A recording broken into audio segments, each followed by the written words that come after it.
Alors, le support d'apprentissage, le jeu.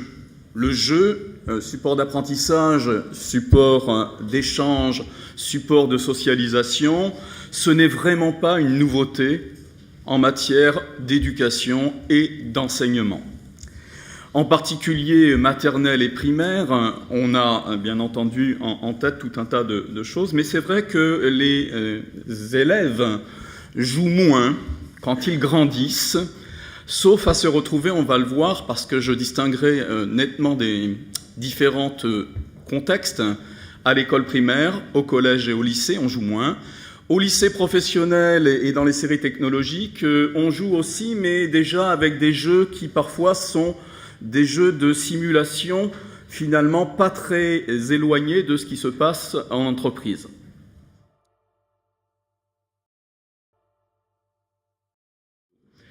Il y a aussi, et je pense qu'il faut le dire ici, de vraies questions sur les modèles de pensée qui sont dans les jeux, sur les modèles économiques. Alors, modèle de pensée, problème pour l'enseignant qui veut utiliser un jeu.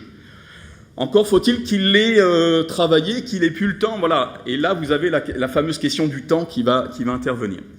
Vous avez également la question de, quand je dis modèle de pensée, je ne pense pas uniquement à tel ou tel courant de pensée.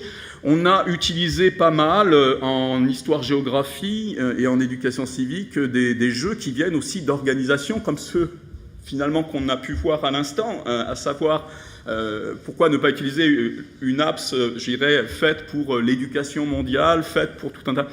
On a utilisé beaucoup Stop Disaster Game, le jeu donc un jeu donc par une organisation internationale de renom, et néanmoins toutes les modalités de l'autonomie laissée aux joueurs, de la liberté laissée aux joueurs.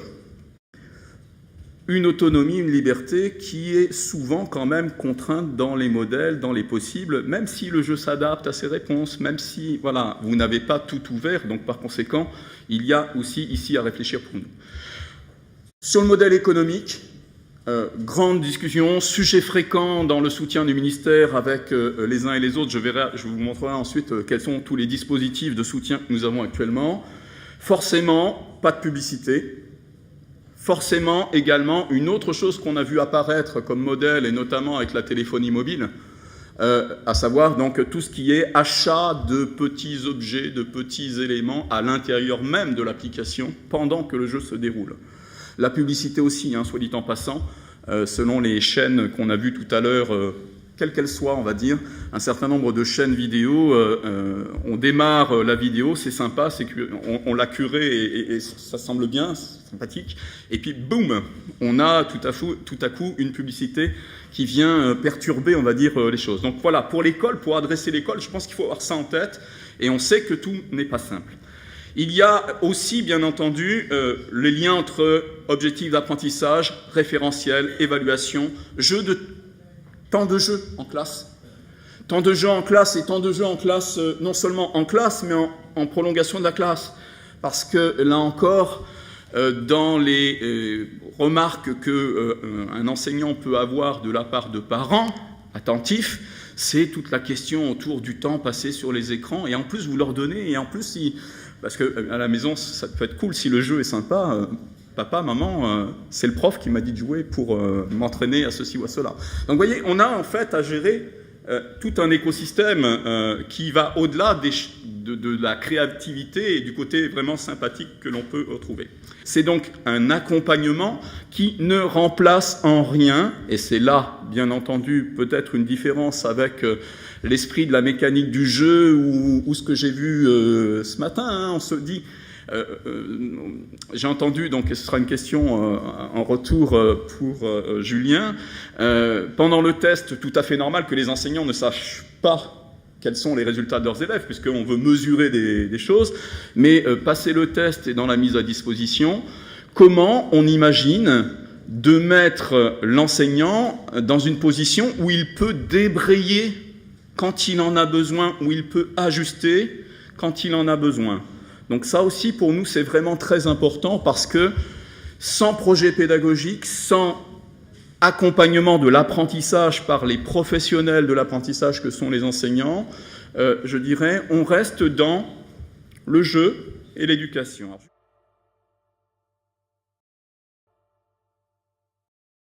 Alors quand on prend Eric Sanchez ou quand on prend André Tricot par ailleurs, arrêtons s'il vous plaît de dire le jeu c'est motivant pour les élèves.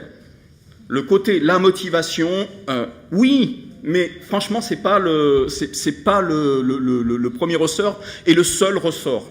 Parce que souvent, voilà, on dit c'est motivant et ça les rend autonomes. Ben, ça leur demande beaucoup d'autonomie pour utiliser en réalité les jeux. Voilà, il y a quelques réflexions et quelques études à mener pour vérifier effectivement que tout cela se fait. Or, il y a assez peu, il y a une soixantaine, dit André Tricot, une soixantaine d'études en gros qui existent sur le sujet. Bien entendu, je vous ai mis ici deux interventions de deux enseignants. Un enseignant-chercheur, Eric Sanchez, qui travaille à l'IFE et qui n'est plus à présenter, et qui, bien entendu, explique que d'abord, le jeu, c'est un espace de réflexivité. Et que, bien entendu, ça doit permettre de se poser des questions, ça doit permettre d'avancer. Bien entendu, on va utiliser, alors la liberté, il dit ce que je disais tout à l'heure, c'est la liberté, est-on vraiment libre ? On a des choix, oui, on fait des choix, mais on fait des choix dans un certain nombre de choses qui ont été programmées. Il dit surtout quelque chose d'important, il dit, pour que ça fonctionne bien, il faut qu'on soigne l'entrée dans le jeu. Autrement dit, je suis enseignant, nouvelle compétence. Alors certains de mes collègues font des choses simples.